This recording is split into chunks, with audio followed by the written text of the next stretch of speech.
still feel very optimistic. No, they're good. They had a great day in the weight room yesterday, physically. There are no concerns about their readiness and what their physical stature is for going into the game. Your team has gone from 80th in rushing offense to 5th in 1 year, and I know that there's a lot of things that go into that, but from the offensive line standpoint, what they did in the offseason, buying into maybe the mentality, what was kind of the dynamic like behind the scenes in terms of their improvement from last year to this year to be ready to be this kind of offensive line? Well, the pieces were there certainly. It was a change of philosophy in terms of what we were going to really, hang our hat on, if you will, in terms of who we were going to be, our identity. So our identity was going to run through that offensive line. So, when you talk about it, it's one thing, but when you actually do it, I think it started to show itself.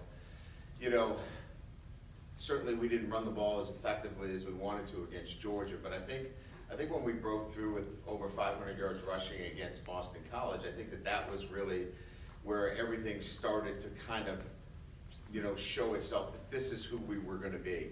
And then it's, certainly taken shape from there. So in the off season, there was a commitment to it.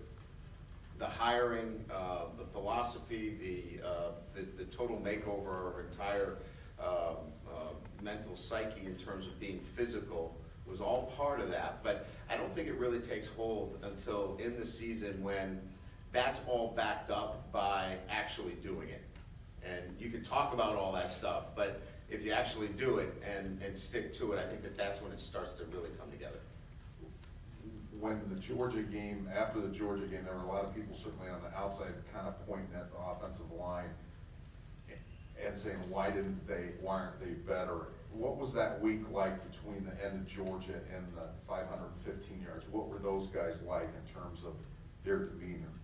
They were fine because it wasn't all on the offensive line. It was, a number of things that we needed to do better collectively at a number of different positions, from tight end to quarterback to running back to coaches, everybody. And it was still becoming more comfortable with what we were doing schematically as well. So no, there wasn't a panic. There wasn't, finger pointing. It was, let's continue to do what we're doing. We'll break through.